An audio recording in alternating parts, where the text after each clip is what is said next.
This video is going to be a film study that focuses on the Detroit Lions offense, what they were able to get accomplished in their 41-34 loss to the Rams. It's ultimately disappointing. Feels like a missed opportunity. Watching the game live, or once I finished the Ravens reaction video on Sunday, I should say, you got the sense that Jared Goff and the entire offense had a great idea of how to attack LA's defense. And then the film makes it look even more obvious. In my opinion, if you were to look at a rematch next week or maybe a month down the road in the playoffs, you should expect Jared Goff, Amon-Ra St. Brown, and Jameson Williams to be able to get similar things done as to what we saw on Sunday. I will give some discussion to the Lions defense, their inability to really affect Matt Stafford and LA's offense at all, number one, but also the situations with the referees, be it on offense and or defense. In any case, this is the first possession, and man, Jameson Williams lit up their outside corners. I wish we kind of saw this more often.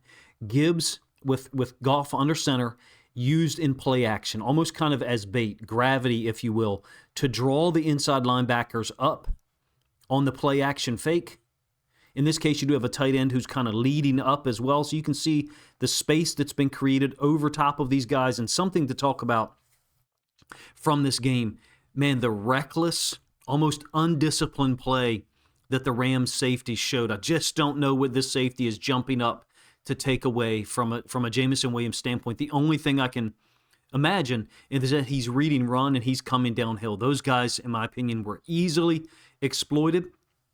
Not just on play action from under center on first down, because you certainly had some wins on critical third downs as well. Watching the Rams safeties, it was pretty obvious how Detroit wanted to attack them, especially as the first half went on and taking a 10-point lead. Borderline benchable offenses, if you ask me, from the way that the Rams safeties were playing certain things. This is the same play from the end zone angle, so it's a jumbo 12 personnel group. You've got an actual tackle out here, albeit a sixth one in the case of Dan Skipper, who can help out with the pass pro.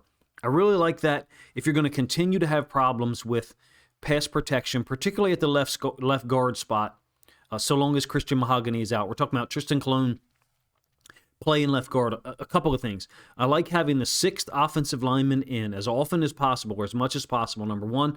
Number two, fullback or running back helping out Colon in one of the gaps. So basically the idea is so the defensive tackle doesn't have a two-way go in terms of his pass rush move. But in any case, the play action fake, and you can see, I think it's Cam Curl jumping really nothing whatsoever off the play action fake, other than possibly coming downhill to play against the run. Looks like to me Landman 53, who's a spectacularly underrated player, has already read or recognized that it's play action.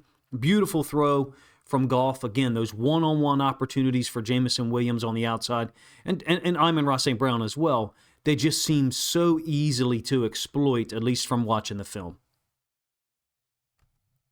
First possession, unfortunately for Detroit, ended in the missed field goal, the Aiden Hutchinson interception that nearly went back to the house, set him up here with a 1st and 10 on the 17. This is, of course, going to be St. Brown's touchdown. This dynamic occurred multiple times where the safeties are being taken advantage of by or manipulated by a vertical or an inside breaking route from the number 2 receiver. In this case, we've got Jameson Williams on the inside, on the in breaker, and then that's going to occupy this safety. This is easy work, really, for Jared Goff to throw this over the top, and it's a tremendous lack of awareness by the safety, if you ask me. So what I mean is, it's a 12 personnel group.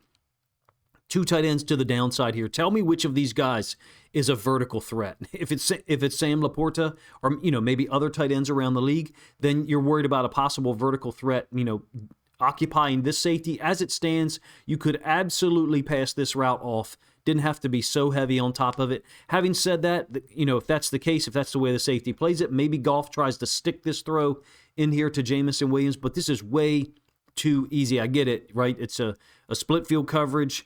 Well, maybe the Rams shouldn't be trusting their outside corners in these situations if they're so easily exploited, and I mean both of them. St. Brown and Jameson Williams, when you watch the film, there's just no way to analyze it and say, hey, if they match up again this weekend or a month from now, suddenly those guys are going to be able to guard them. They can't. In any case, same play from the end zone angle. Here's the 2 tight ends set up into the boundary. St. Brown and Jameson Williams, are off screen to our left.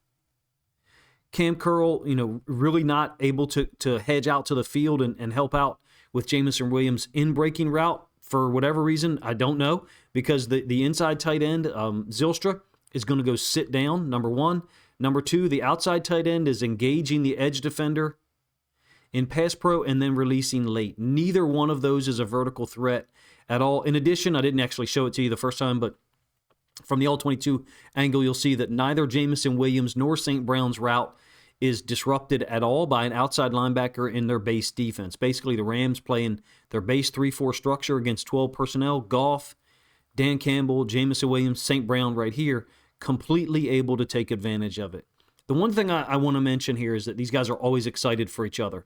So St. Brown and Williams carried the offense from a statistical standpoint on Sunday, right? But Jahmyr Gibbs, David Montgomery, all of these guys, when someone else makes a play, they're excited for each other. You can see it.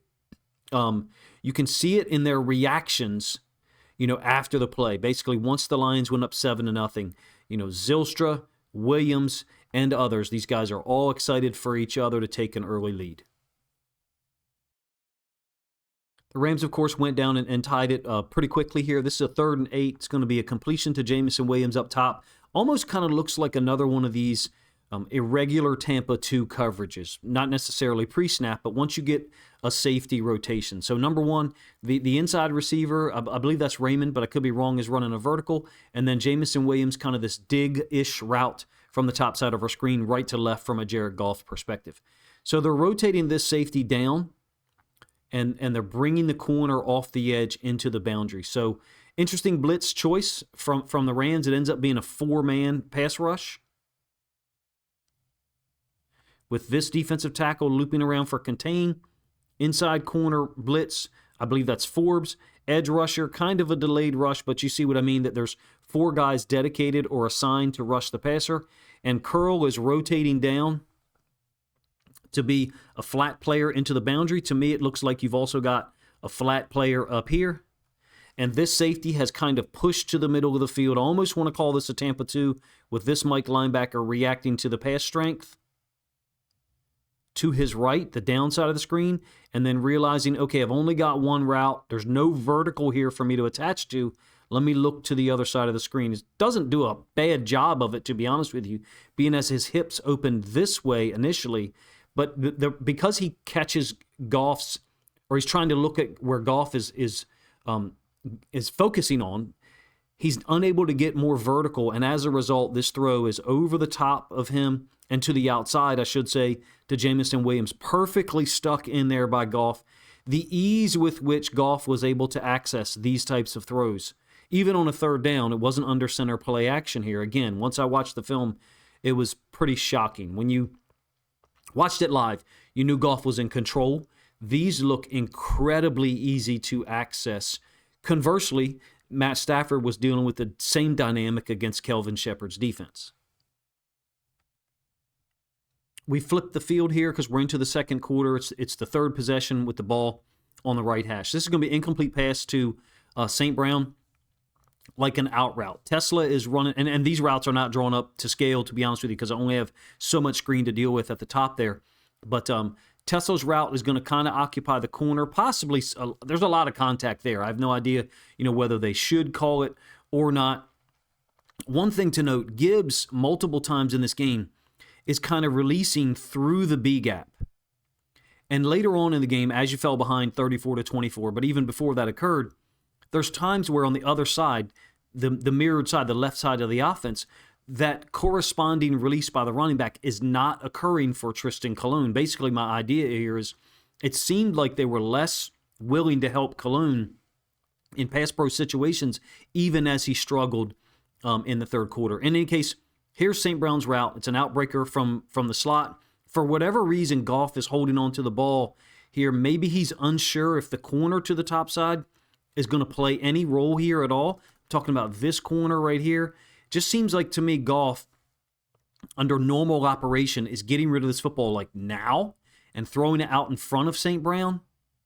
It almost to me appears like Goff is trying to figure out, is St. Brown going to stop his route and maybe bring it back to the middle here? That's the only thing I can figure out, because on this day, as I said, breaking down 2 plays already, things were quite smooth in operation and easy for Goff to access. And this, to me, looks like an opportunity to throw this football out here into the flats. St. Brown's probably well covered. Don't get me wrong. There's a lot of contact between him and I think it's Darius Williams, but he holds onto the ball a little bit longer than I was expecting. Pressure off the right side, and I don't know if you guys, how much you're into complaining about the refs. There's certain aspects from this game that I think you have absolutely legitimate complaints. Here's another one that you could at least talk about. There's certainly an attempt by the corner to grab Tesla, but Tesla's also running his route basically right into the guy's chest. So for me, part of me is like, okay, at some point, you'd like to see some penalties called on the Rams because there was only one penalty assessed all game that wasn't of their choosing. Basically, I think they accepted a penalty late in order to punt. Still on the fourth possession here. Now onto the fourth possession here, but we're still into the second quarter, and the Rams offense is getting going, right? At this point, they've taken a 14-10 lead. This is an amazing throw from Jared Goff, in my opinion, for a couple of reasons. Number one, you're going to get pressure off the right side by this defensive end. I think it's 94. He attacks the tight end / fullback in pass pro. St. Brown running his route over the linebacker level. And I think it's where Goff wants to go with the ball first. So off this play action, split flow. What I mean by split flow is tight end this way, tight end / fullback, and then Gibbs in the opposite direction. So they're not flowing or going in the same direction. So split flow. And I think this OLB dropping out must have dissuaded Goff from throwing this football. It almost looks like a Tampa 2 for a moment with Landman getting vertical once he reads pass. I think that's where Goff wants to go with the football. This tight end gets kind of dumped in his lap, and as a result, Goff has to re-situate in the pocket, and he knows he's got St. Brown, but man, to get this throw outside of this defender, you can see where St. Brown's feet are here. He's throwing it on the opposite side, basically leading St. Brown out in front of that defender. This is ridiculous. St. Brown actually had to catch it twice or maybe even 3 times, or forced himself to catch it 2 or 3 times instead of just catching it once. I think this is possibly the best throw from the game because there was pressure on Goff from his right side. Again, that defensive end dealing with the tight end, or the tight end trying to deal with the defensive end, I should say. And then Goff lofting this, putting the perfect amount of pace on it. It's a little wobbler, as usual, at times from Jared Goff, but a great throw if you ask me. And St. Brown able to catch it, get up the right sideline. I think it goes for 52 or 54 yards.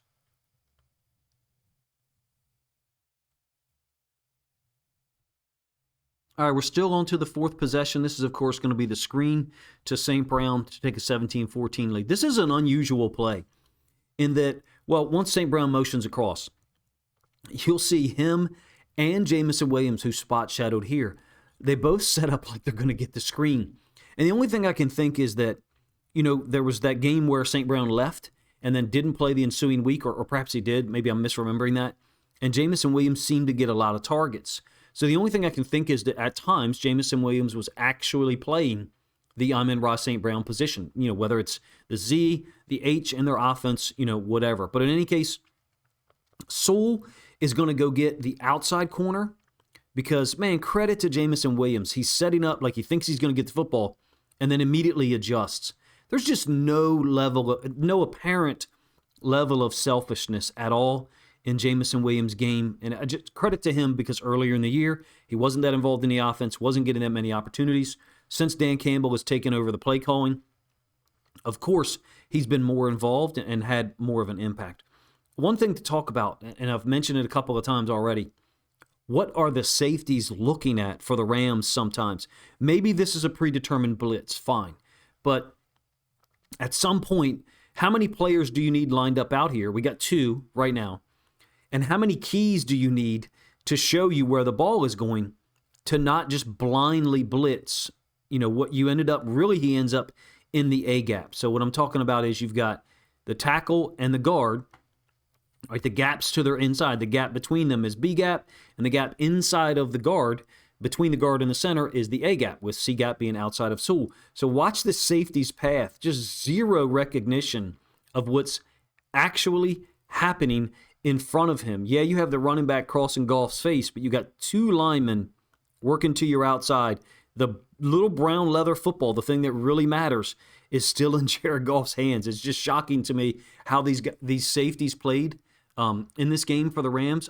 I come away going into the game. I was very impressed with their defense. They came to Baltimore, totally shut us down. Of course, it's a game that Lamar Jackson didn't play in. But coming out of it, again, as I said twice before, this looks like a situation to me where if these two teams played again, it's going to be a shootout for 60 minutes. Goff's been really spectacular so far on third downs, and in this case, we've got a really cool fourth down call that when Detroit chooses to go for it from their own 29. So already up 17-14. Credit to Dan Campbell for saying, okay, we want to put our foot on the gas here and try to get a 10-point lead or try to expand upon a 3-point lead. So really cool formation and personnel grouping. It's 13 personnel diamond. So St. Brown set up in the backfield as the only receiver, tight end, I think that's Zylstra, and another tight end in the backfield. So this tight end's going to pass pro from right to left or bottom to top for us on the screen. And then Montgomery is the play action. The routes basically makes it kind of look like, an over Yankee concept. You got to clear out by the front side tight end. Zylstra, late option, and then St. Brown out into the flats. Why does this work so easily? Why is St. Brown so wide open? Because I think the Rams have created this 6-1 look by walking the inside linebacker up. This is Landman. He's not an edge defender. Normally, he would be back here with the other inside linebacker, and you would have your base 3-4 structure. In this case, what I think the Rams have done is taken one of their edge defenders, and instead of lining him up here, kick him down to kind of a defensive tackle position. And instead of Landman's feet being here as the other inside linebacker, they've walked him up. So whether it's a 5-2, 3-4, or they move him up, you're still talking about a 7-man front. Although in this case, they've got Cam Curl, the strong safety, and another opportunity to be very critical of them. If any Rams fans are watching, you're more than welcome to let me know what your impressions were of the game. These guys consistently guarded no one, whether it was vertical routes, whether it was a post, or just St. Brown crossing your face to get out into the flats on a critical 4th and 1. My point is the eyes of these guys were extremely poor. I do like the concept of the tight end running the vertical. I think this is the one that the announcer, Brady, I believe, was talking about, so heavily, as in Goff, turning off the play action and then throwing to his left. You do have Landman trying to get pressure against the tight end that lined up in the backfield as a fullback. It's a really cool play. Gives Detroit an opportunity to basically not hand Matt Stafford and their offense the ball once again. I think this one's actually snapped with like 36 seconds left in the second half, or in the second quarter, I should say. In any case, it's a touchdown to Williams that follows very similar pattern as some things that we've talked about before. Basically, you've got St. Brown and Williams on the same side, zero vertical threat from the slot on the opposite side, and in fact, I think Tesla runs this kind of route, so it's a split field coverage. This safety is not going to have any awareness of that route nor that one generally, unless he's getting A, some communication from the opposite side safety, or B, has some pre-snap awareness of the formation. And look, I'm being probably overly critical for some of you guys. They're in dime. So what's the point of having a dime linebacker in here if you can't, for me, at least my understanding, absolve the boundary side safety of any vertical responsibility and allow him to push to the field? From what I was taught about a dime defensive structure, that's kind of the point. That's kind of the whole reason, is that if you don't get 3 to the boundary, you can allow the dime linebacker to man up on someone depending on the release of the running back and or number 2. When I say number 2, I'm talking about number 2 to the top side. Allowing this safety to kind of push, which has a trickle down or trickle out effect. The Rams have none of that type of communication, either pre-snap or post. I never see arms looking up or face masks turning to communicate to one another. I'm really shocked, to be honest with you, because they've played such a high quality of defense from a points per game perspective. They've got a big game coming up with the Seahawks on Thursday that I'll be able to cover and do a reaction video of, obviously. And the last time they played them, they forced turnovers. And that's the one thing that I'm somewhat hesitant to say is, if you don't turn the football over against this defense, I wonder if you can just get things done consistently like Jared Goff St. Brown and Williams did in the first half. They go up by 10 here. I know that it ultimately ends up being disappointing, right? Because the defense got completely shredded, but you're missing so many guys over there. Branch, Joseph, DJ Reed, and Meek Robertson have been taking turns not playing well, in my opinion. And that was kind of shown on the ensuing possession. The Rams went right downfield, right, and cut it to 24-17 at the half. Certainly some missed opportunities here in the third quarter, a little bit of frustrating play calling at times from a Detroit Lions perspective. So Detroit's still up 24-20. The defense was fortunate enough to get a stop, or at least hold them to a field goal, I should say, in the third quarter. So these are what I would say are some Gibbs-centric possessions, whereby, I mean, it's a downhill run here that produces, I think, 5 or 6 or 7 yards, but Rams are in their base 3-4 structure.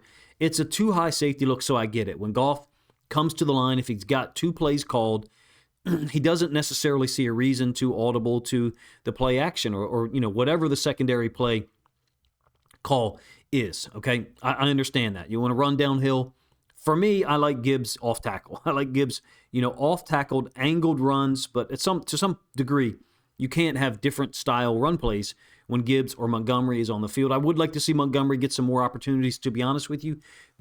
Another game against a high-level defense where Gibbs, from a run game perspective, is absolutely shut down from a carries to total or yards per carry perspective, I should say. Same play from the end zone angle. This one ends up being a hold. It's a bad matchup. You've got, I think it's Ricci or Recchi on Fisk, a defensive tackle. And why that occurs is because they're in their base defensive structure. They got their 2 OLBs on the field, 2 inside linebackers, and then 3 interior defensive linemen, a nose and 2 DNs. So you're just really operating at a talent deficit here in asking the tight end to be able to get anything done against Fisk. Check out what Sewell is trying to get accomplished. He's trying to help out Ricci by punching the defensive tackle, then steps down to the nose, collapses him, and then works up to Landman. Unfortunately, you've got a hold here on Ricci or Recchi, 88, I think it is. And the refs, pretty much had to call it. Gibbs is able to skip through there, 7 yards, but Fisk had an opportunity to make the play if he wasn't held. I think Goff believes both pre-snap and post-snap that he's going the right place here. This is after that hold, and then I think there's a 6-yard run by Gibbs up the middle on a 2nd and 15. So it's a heavy blitz structure from the Rams. You can see everyone that they've got lined up here. And I believe that Goff correctly understands that the pressure is coming from his right side, the bottom side of our screen. So what he's predicting or what he's understanding is that you're going to get an outside linebacker dropping out on the far side or the opposite side of the blitz. So let me explain what I mean just from the all-22 angle. If this is the blitz or the pressure side, then from the corresponding side, you're oftentimes going to get someone dropping out. And in this case, they drop out both of those guys. So because of the route that St. Brown is running, I think that Goff believes St. Brown will be open because the corner over there is not going to be responsible for the flats. We're talking about this corner right here. Since I think it's Young is dropping out to the flats, Goff believes, normally correctly, that corner is not going to be able to play this out route by St. Brown. Unfortunately, one of the few moments, or one of the isolated moments where these outside corners for the Rams played things really well. So he leaves the vertical by 1 to take over the slot out by St. Brown. So it's a really nice play.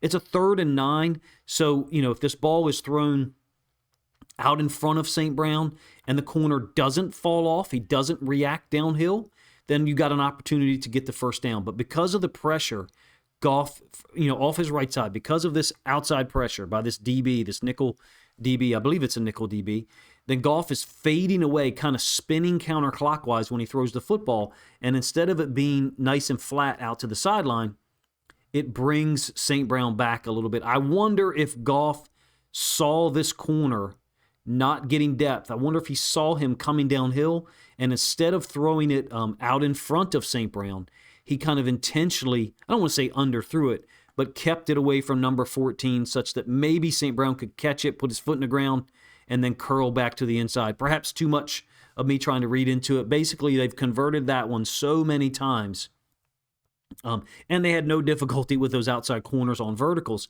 I wonder if Goff's super high level of awareness there actually almost kind of worked against him. And here's what I mean. If you look to the other side, check out this route by Jameson Williams, where the pressure is coming from. I mean, that's where the blitz pressure is coming from. Goff, doesn't have any awareness of it because he's looking up there to St. Brown completely. You've got a huge lane for Williams to run onto. We're going to, convert that. I know that Cam Curl was there, but those guys haven't made plays pretty much the whole game, and I would not expect him to make that tackle on Jameson Williams if he's catching it out in front and getting a full steam run. I believe we're on to the second drive of the third quarter for the Lions, and this one's extremely unfortunate from multiple perspectives. First of all, you take a 24-14 lead late in the second quarter. I believe it's 30 seconds left on the touchdown to Jameson Williams. And then the Rams get a field goal, another field goal, and then a touchdown. And you only had the ball once from a Jared Goff standpoint, and suddenly you're down 27-24. The other way that this is unfortunate is because I think this is an obvious defensive pass interference call on the corner down here. I think it's Durant. In my opinion, it's a game-changing play. The offense for the Lions has been able to generate big plays down the field. The Rams really get away with zero negative awareness. It's astounding to me, the lack of awareness for who you've got from a matchup standpoint down here and how much you shouldn't trust that outside corner to be able to handle this vertical. Goff takes a huge shot here and I think makes a great throw. In my opinion, this is a DPI. I can't zoom in here, but I've actually seen the zoom in. Someone in our Ravens Discord had the ability to zoom in on this and see the hold or the grab. The announcers had the gall to say, oh, their feet got tangled up. No, their feet didn't get tangled up. 14 is beat, and he's grabbing Jameson Williams like right here. It's possible that Williams is still going to have to dive to make this catch. Fine. At minimum, that should be a defensive pass interference call down the field, and the Lions should have the football, somewhere in this area, the positive 43, the positive 42, wherever the refs determined that the flag that the penalty actually occurred, if they call it. I recognize you may have a disagreement there and think, okay, Goff threw that football out in front of him too far. Check out the end zone angle before you make that kind of determination, because he takes a huge shot on this play. So, again, this is after the Rams have taken a 27-24 lead. Under center play action, to me, the concept that I'm seeing here is looking to get the ball down the field to Williams. And as such, I'd like to help out here. If we're going to take a shot, if we're going to be under center play action, this is me being a little bit picky here, to be honest with you. So Montgomery is releasing underneath. Fine, okay? And he's played a big role in the last couple of weeks, last 3 or 4 weeks, catching balls out of the backfield for big gains, being very efficient. I actually talked about it in a film study video last week. But with the difficulty that you're having pass proing, I wouldn't want to give whoever the defensive tackle that Cologne is pass proing a two-way go. So hindsight is 20/20. For me, to give you a little bit of hindsight, I'd like to see Montgomery be in a position to possibly help out there, recognizing that that's the weaker guy that we have out on the field right now from a pass pro standpoint. It is a huge shot that Goff takes, man. Still gets this ball off, puts it in a spot for Jameson Williams to make a play. I'm going to, again, try to convince you of the fact that human beings do not run, especially at the NFL level, with their right arm outstretched consistently like Frankenstein. And that's exactly what 14 did. He reached out because he was beat. Who knows? Maybe the Rams will not have this issue again. I'm talking about their safeties showing a lack of awareness, lack of respect for players who've beaten their outside corners consistently. I'm talking about St. Brown and Williams. I don't really care what the PFF rankings are from this game or any other one. If you line them up again on Sunday, I would expect Williams and St. Brown to beat those guys vertical again, just like you saw right there.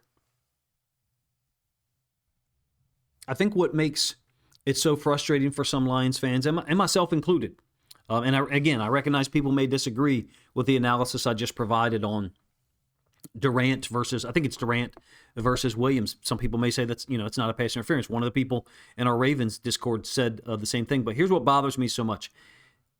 If that doesn't get called and then the very next snap is a sack, I think it's a loss of 12. credit the Rams for what they're doing here, and they're finally, in my opinion, adjusting. So St. Brown here to the trip side, Jameson Williams backside. Conceptually, what's happening here is they're taking the safety to Jameson Williams side, and they're rolling him high to help out with the threat of verticals, right, that Williams has been able to beat him on, number one. Number two, taking the inside linebacker and hedging him to St. Brown's side, looking for those short kind of in-breaking routes, also helping the nickel defender. Hey, if you know you have help to the inside, you can hedge or be a little bit heavier to the outside, and then it works out perfect. And in my opinion, the DB actually is reflecting what I just talked about. We're talking about this guy here guarding St. Brown. First steps kind of to the outside, staying really square, saying, okay, I'll let St. Brown cross my face because I know I've got help in there. And sure enough, that's exactly where Jared Goff looks, number one. Number two, the same guy, the left guard, is beat. I mean, I understand, Cologne is not a starting caliber left guard. If you had Mahogany in there, things could be, a little bit different. To be picky or harsh on Dan Campbell and Jared Goff and the whole structure, again, you've got the running back set to that side. Why not help this dude out in a manner that allows you to go to your second or your third read? Montgomery is checking downhill, releasing to the outside. Basically, to me, they've taken two players, the safety in the middle of the field, in a man-free coverage, and the inside linebacker, who would normally be described as dropping to the low hole middle of the field, and they've just allocated those two guys to first, Jameson Williams, and second, help out with St. Brown. Simplistic analysis and evaluation by me. I think Detroit could have done a little bit better here in the third quarter from a preparation standpoint. Conceptually, help out Cologne a little bit more, give Goff time, because if he's got time, I think he's going to find open guys against this defense. You really saw that in the first half and even in the fourth quarter. I think we'll do one more play here, and it's from the 8th possession. This is after the Rams have gone up 34-24. So it's a 2nd and 8 after a short run by Gibbs. This is not the possession where they run the ball on 3rd and 11 with Jahmyr Gibbs. This is a screen to Williams. And you have to credit, I think, Josiah Stewart. He's the rookie outside linebacker from Michigan, obviously, or transfer to Michigan, I think from Coastal Carolina his first 2 or 3 years. Slightly different look than the screen to St. Brown for a touchdown earlier that I showed you. St. Brown motioning across. Tesla is going to work up to get one of the corners. And there's a lot of organization here from a Lions standpoint that I like. They're pulling the right guard to occupy this inside linebacker, and that happens. Motioning St. Brown across, and then also Gibbs is crossing Jared Goff's face. So you've got a lot to pull the defense to their right, or the downside of our screen. You've got a lot to occupy them, if you will. They're not able to get to Josiah Stewart, and I will kind of parlay this into talking about the fact that, he was allowed to get to pick 90 by so many people. I really liked his game. Undersized, great motor, like I said, coming out of Michigan. And in this case, fantastic play to slam Jameson Williams. Same play, basically, as we saw the touchdown to St. Brown. The only difference was St. Brown motioned across and created the two receiver set, whereas on this one, St. Brown leaves that area, but you've still got two receivers remaining. So some recognition there, possibly by Josiah Stewart. Like I said, rookie edge defender. I think he's only got like 2 or 3 sacks, but he's part of a defense that playing pretty well overall. They had to punt here after a 3rd down. Very fortunate. My apologies. Very fortunate that the defense actually did get a stop and force a punt on the ensuing defensive possession. It was the one penalty that I remembered for the Rams, but they actually chose it. But stats indicate they had 2. That's fine. But it's easy to watch this game and recognize there's a huge imbalance with how things were called at times. I think that you have clear evidence of at least one defensive pass interference. I'm talking about on Durant, possibly another one on Tesla in the end zone, but I'm willing to concede that Tesla's also running his route directly at that outside corner. To me, the Lions DBs get called for those things far more often. That's just a blunt assessment from me watching film of the Lions for the last 2 or 3 years, but this still is a missed opportunity. The defensive talent was clearly suppressed with all the injuries. I recognize that it's tough to judge, but I will give some commentary on that. I'll have a defensive video out, hopefully late Tuesday night. I'm a day late at this point getting some of these out for Week 15. some thoughts or suggestions. Maybe a little bit, not just less man coverage against Matt Stafford, but a little bit less obvious man. Again, it's hindsight, and that seems like the way to go. Basically, you've been giving up a lot of passing yards in obvious man coverage situations to NFL quarterbacks for the last month. Giants, Packers, Cowboys, and Rams. Matt Stafford, it was easy for him. It was to attack with the pass. I get it that Detroit did have 2 sacks. They had 8 quarterback hits, but there's an imbalance there, and also a reason that I kind of focused on Josiah Stewart. Missed opportunity, in my opinion, to possibly draft him. Aiden Hutchinson had 1 sack, 3 quarterback hits, the amazing interception. You absolutely need a defensive end upgrade on the other side. I get it that Muhammad's been a great story. He's got 9 sacks. He should not be your starting defensive end opposite Hutchinson in 2026. If he is, there needs to be some serious drafting of a young player in the 2026 draft, like a Josiah Stewart's first, second, or third round opportunity to get a talented player who can actually rush the passer. Muhammad's been a great story, like I said. My suggestion or my thought would be he would be an inside pass rusher on third downs in 2026 if you feel like reacquiring him. I think he's on a 1-year deal or an expiring contract. I could be wrong. I think this team is too good to not have better pass rushing talent. And I get it. Some people are going to say, well, Coach, we're really high in sacks. Check this out. 3rd highest sack producer this year, Jack Campbell. 5 sacks, 5 quarterback hits. The next guy, Derek Barnes. The 5th guy, Brian Branch. Notice none of those guys are defensive ends. The 6th guy, I believe, is Roy Lopez. Muhammad has 9 sacks and 18 quarterback hits. That ratio is not sustainable, in my opinion. If you look more so at Hutchinson's output, 9.5 sacks, 28 quarterback hits. You're generally going to be talking about a 1-to-3 ratio sacks to quarterback hits. Do it this way. Let's say you had 5 sacks on 5 quarterback hits like Jack Campbell does. Would you say that's a consistent pass rusher? No. In my opinion, would a better pass rushing opportunity on the other side have saved this defense against Matt Stafford on Sunday? Probably not, right? It appears to me after watching the film, however, that maybe a more diverse, multiple strategy could have at least given Stafford slightly more time to register things, and then maybe the pass rush could get there a little bit more often. Rams offense totally in control. How much you can judge Kelvin Shepherd off of this, I'm not sure, but I do know this. They couldn't have presented an easier look to diagnose and recognize for a guy like Matt Stafford.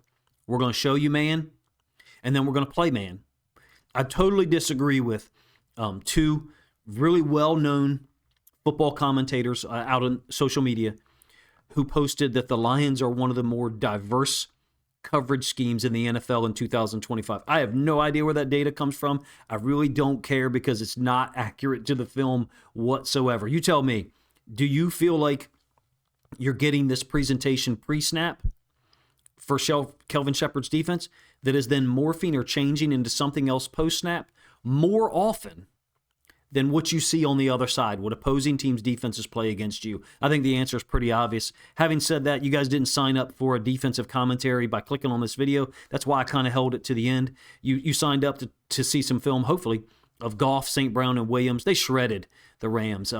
Gave you a chance to win it or at least stay in it. Ended up being 41-34. I still believe in this group. I do.